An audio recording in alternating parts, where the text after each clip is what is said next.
Now, given China's huge e-commerce market, tell us about the opportunities in fresh food when it comes to foreign food products trying to enter the market. Earnings cuts are very likely. Walmart today said a couple pennies to first quarter, but supply chain is something we're watching, particularly with footwear and apparel. And I would say apparel is particularly at risk. We think both the export sector and also the property sector are still searching for a bottom. And the next few months, we think economic activity will stay tepid. Step into the heart of China's economic theater, where the stage is set for a gripping saga, the downfall of 7 retail giants playing out in real time. Picture a vibrant marketplace, once pulsating with the rhythm of consumerism, now overshadowed by a cloud of uncertainty. As we navigate the intricate maze of market dynamics, an alarming pattern emerges, one that signals the impending collapse of some of the nation's once mighty retail giants. Join as we investigate why Walmart is in hot waters with the Chinese government, why French retail giant Carrefour had to sell its 8% stakes, and which one retail giant has recently left the Chinese market once and for all.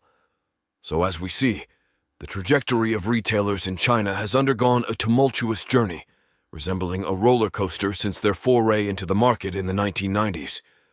Faced with the disruptive forces of digitalization, prominent retail giants find themselves compelled to shrink both the number and size of their stores. This strategic move aims to mitigate potential losses, yet paradoxically exacerbates the decline in their overall sales.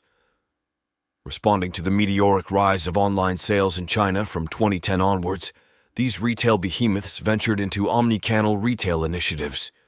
Additionally, they sought to establish an experience-centric retail ecosystem through collaborations with local entities.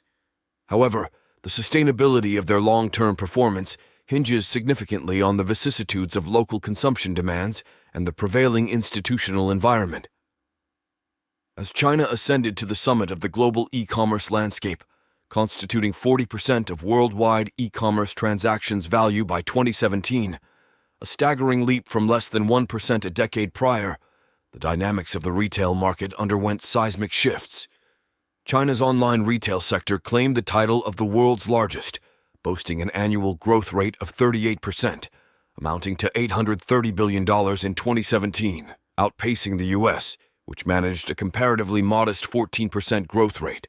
The surge in China's internet users, reaching a staggering 731 million in 2016, surpassed the combined numbers of the European Union and the U.S. notably.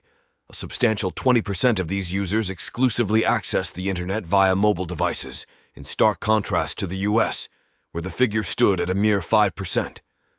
Furthermore, China's mobile payment transactions outpaced their U.S. counterparts by a staggering 11-fold. The intense online competition has propelled innovative shifts towards customer-centric and experience-driven strategies within physical retail spaces. Examples include Life Mall, exemplified by entities like Parkson from Malaysia, and themed department stores like Fashion Gallery, epitomized by the New World from Hong Kong. Most of the foreign retailers have also started to emphasize private labels or owned brands, such as Carrefour's Quality line and French Touch brands. For foreign retailers or brands to succeed, it is important to understand the key development stages of China's retail sector and what foreign retailers have experienced in the market in order to set up potential effective strategies they may implement in the future. Yongwei Group. In the past year, Yongwei Superstores declared the closure of its flagship Puxin and Xiwan stores in Fuzhou.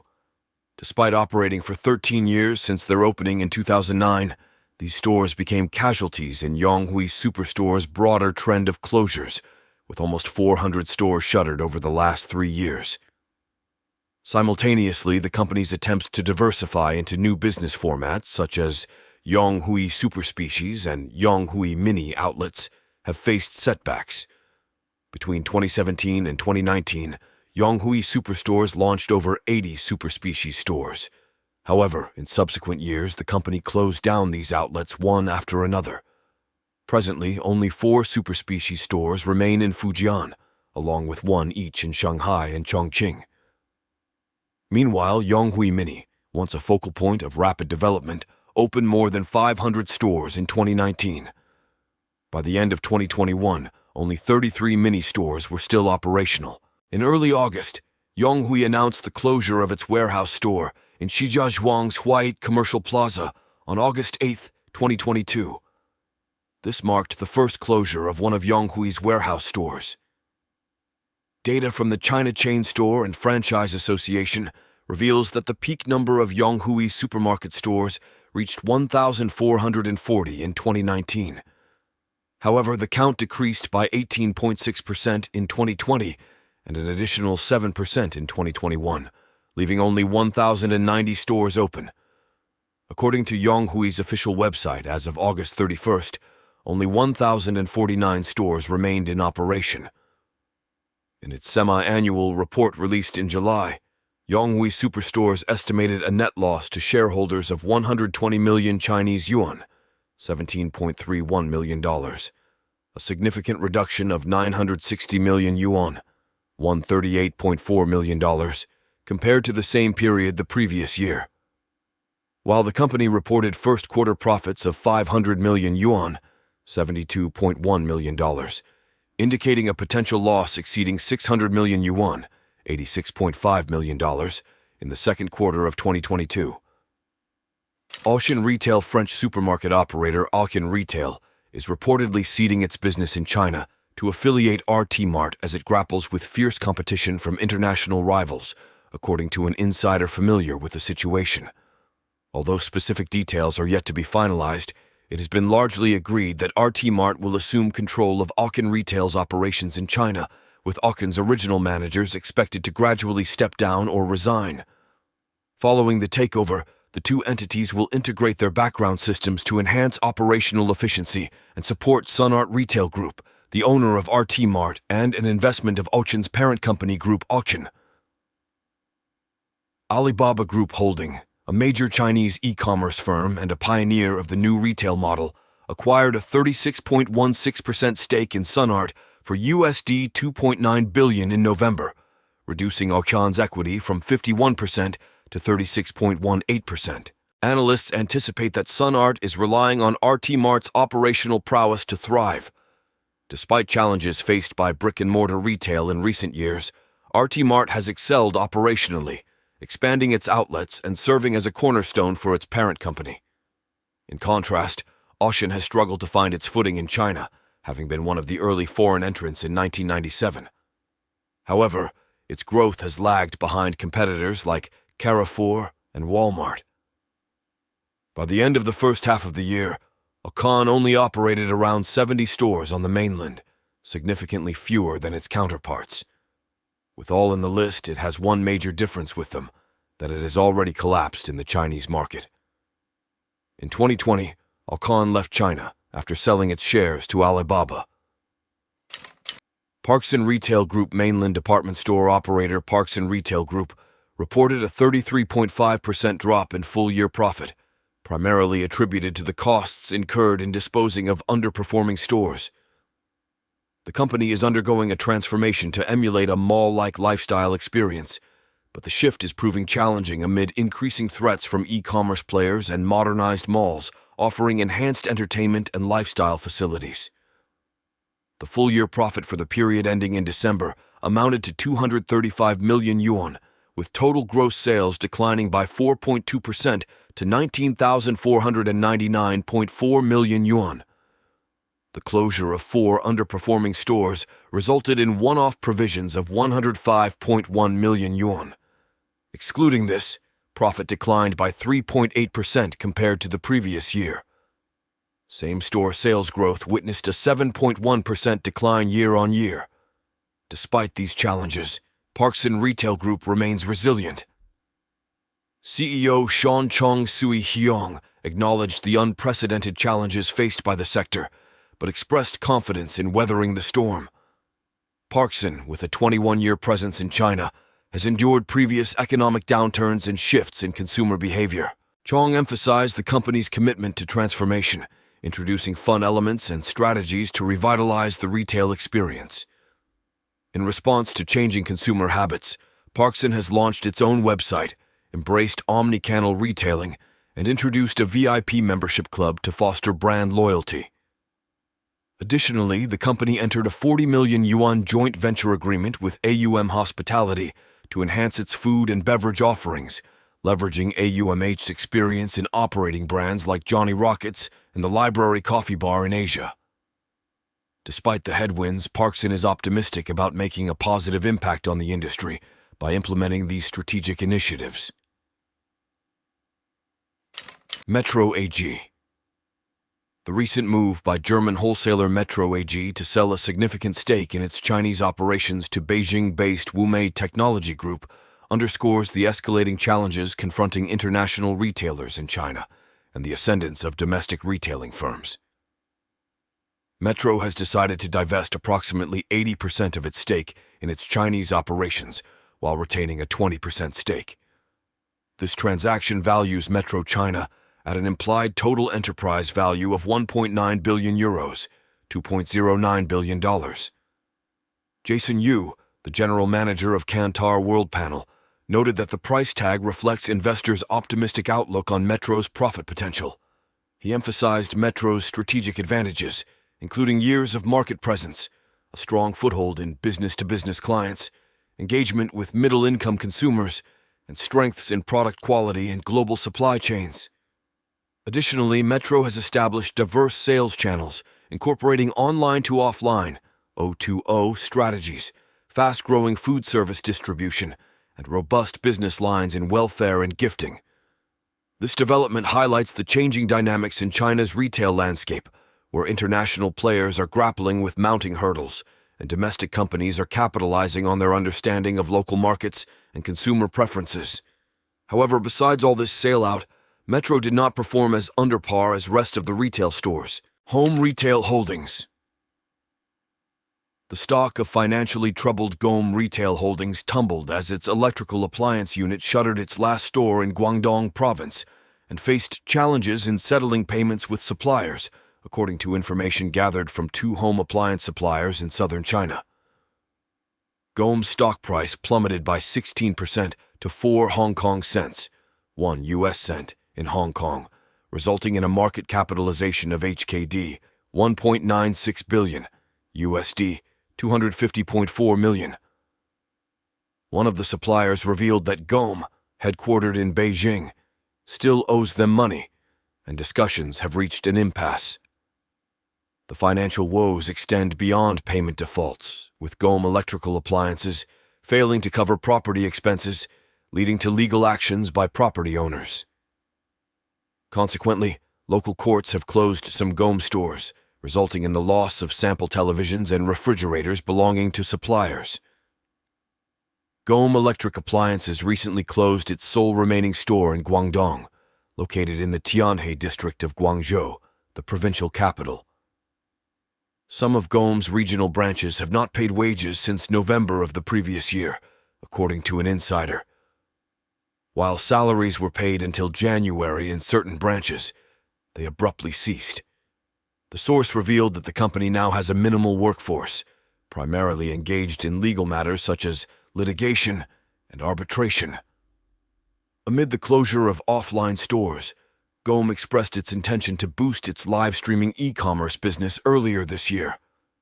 However, challenges have arisen as online video shopping guides on its app often go unanswered or are closed by salespersons.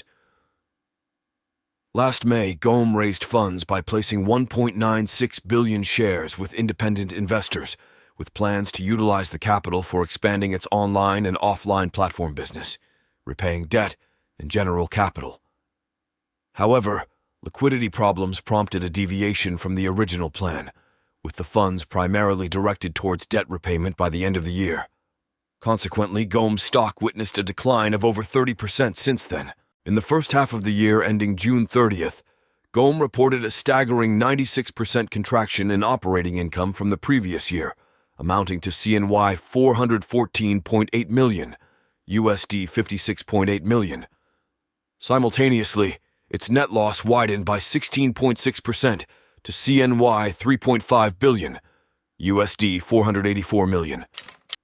Walmart has long been a focal point of scrutiny in the American market, holding the title of the largest retail company in the country, and attracting protests ranging from wage disputes to social and environmental concerns. However, a parallel narrative is unfolding in its largest overseas market, China, where Walmart is now encountering similar challenges. Over the past few months, the Chinese government, fueled by nationalistic sentiments, has launched a multifaceted assault on Walmart, seemingly part of a coordinated effort to exert pressure on the retail giant. In the most recent development, the Chinese Bureau of Market Regulation in Chengdu announced an investigation into Walmart's local Sam's Club store, citing concerns about food safety. According to the Wall Street Journal, the probe follows consumer complaints about spoiled beef. Despite the journal's request for comment, Walmart has not responded to this investigation. This inquiry is the latest in a series of increasing scrutiny that Walmart is facing from Chinese authorities. It stems from the retailer's decision to cease selling products manufactured in the Xinjiang region of China. This move is in response to allegations by global entities, including the U.S., claiming that China has detained hundreds of thousands of local, predominantly Muslim citizens in what outsiders describe as an assimilation strategy. China vehemently denies these allegations.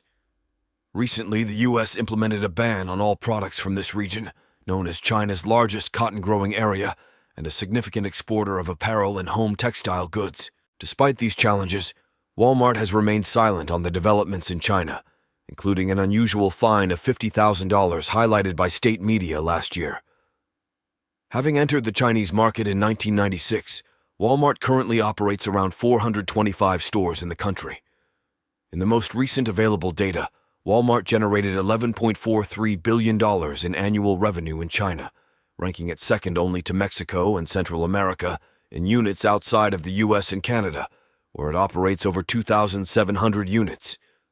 While Walmart has divested from other international markets, including Brazil, Japan, and Germany, China has been one of its foreign success stories. However, the recent confrontations with Chinese authorities, coupled with President Xi Jinping's assertive global stance, are casting shadows over Walmart's position in the Chinese market. Despite the company's impressive $559 billion in global sales last year, the uncertainty in China poses a growing concern for the world's largest retailer. Suning.com in 2022. Suning.com witnessed a significant sell-off of its shares as China's domestic stock market resumed trading, revealing the troubled state of the electronics retailer, which had earlier disclosed one of the largest losses ever recorded by a local company on the eve of the Lunar New Year holiday. Shares of Suning.com plunged nearly 10% in early trading in Shenzhen, eventually closing down 7.2% at 3.63 yuan. This downturn followed a trend of substantial value loss, with the company's shares already having halved in value since the start of 2021. Despite securing a $1.4 billion bailout in the previous year, supported by local government funds, suppliers like Xiaomi and Alibaba Group Holding, which held just under 20% of its shares, Suning.com still faces dire financial straits. The company, based in Nanjing, disclosed an anticipated net loss for 2021 ranging between 42.3 billion yuan and 43.3 billion yuan, $6.65 billion, $6.81 billion. This projection surpasses its 2020 loss of 4.27 billion yuan and the 7.56 billion yuan loss recorded over the first 9 months of 2021. Notably, Suning.com's expected loss is poised to rank among the highest, trailing only Hainan Airlines' 68.74 billion yuan deficit in 2020 and Qinghai Salt Lake Industries' 45.85 billion yuan loss in 2019 among domestically listed companies. Approximately half of Suning.com's projected loss is attributed to two struggling joint ventures. One involves a 49/51 joint venture with Hengda Real Estate, Evergrande's main operating unit, leading to an expected loss of 10.3 billion yuan. The other is an online finance provider, Shanghai Xingtu Financial Service Group, which is anticipated to result in a net hit of 8.9 billion yuan due to losses and an impairment in the value of Suning.com's 41% stake in the venture. Suning.com also faces a devaluation of its physical stores, with 2 billion yuan of the expected loss stemming from this aspect. The retailer operated 2,438 stores as of September 30th, closing a net 211 stores over the first 9 months of 2021, including those under the Carrefour brand in China. To address the challenges, Suning.com has announced the shutdown of the troubled unit, TTK Express, acquired in 2017, and will refocus its logistics operations on supply chain services and warehouse management. Additionally, the company will reverse up to 9 billion yuan in deferred tax assets due to its dim profit outlook, triggering inquiries from the Shenzhen Stock Exchange, to which Suning.com must respond. Carrefour's foray into the Chinese market in 1995, forged through a partnership with Shanghai Hualian, an electrical appliance company, faced initial challenges due to government restrictions on foreign companies in the retail sector. Despite these hurdles, Carrefour garnered early popularity, benefiting from reduced competition among foreign retailers navigating the regulatory landscape.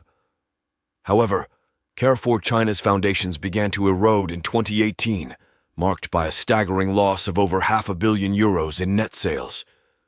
The figures plummeted from $4.3 billion in 2017 to $3.8 billion in 2018. In a bid to salvage the company, Suning, a major player in online and offline retail, acquired 80% of Carrefour's stakes for over 4.8 billion RMB in June 2019. Suning aimed to bolster its fast-moving consumer goods, FMCG sector, and enhance its online and offline retail presence. Despite Suning's aggressive expansion, Carrefour found itself in a deep crisis. By 2021, the French retailer had 205 stores nationwide, but within the first 3 quarters of 2022, Carrefour China shuttered 54 stores. In the same period, Suning faced a loss exceeding 4.5 billion RMB, a decline of over 40% from the previous year. Carrefour wasn't the sole Western entity facing adversity in the Chinese market. Giants like Home Depot and Tesco also exited China, succumbing to intense competition and shifting consumer preferences. From 2010 onward, both brands were compelled to shut their doors and withdraw from the Chinese market. China's rapid digitalization since 2010 presented a significant challenge for Carrefour, which struggled to keep pace with the burgeoning e-commerce trend and evolving delivery systems. This proved a critical misstep for Carrefour in China, particularly as online shopping gained paramount importance among local consumers. Entering 2023, Carrefour China grappled with severe product shortages in its hyperstores in Beijing, particularly in fresh vegetables, fruit, and meat. In response, Suning implemented substantial changes, consolidating Carrefour's products to one floor while dedicating the other to Suning's offerings. By February 2023, 2/3 of Carrefour stores faced supply chain and shelf anomalies, with major cities like Beijing and Shanghai reporting issues in 80% of Carrefour outlets. The crisis deepened with the predicament of prepaid cards, exacerbating Carrefour's troubles in China. Faced with product shortages, consumers engaged in panic buying, fearing potential losses in their prepaid cards if the store permanently closed. Moreover, the restriction on purchasing selected items with the Carrefour card contributed to both empty and overly stocked shelves. The prepaid card predicament extended beyond specific areas, impacting cities such as Beijing, Shanghai, and Chengdu. As of February 2023, the crisis persisted for over a month, painting a bleak picture for Carrefour's future in the Chinese market.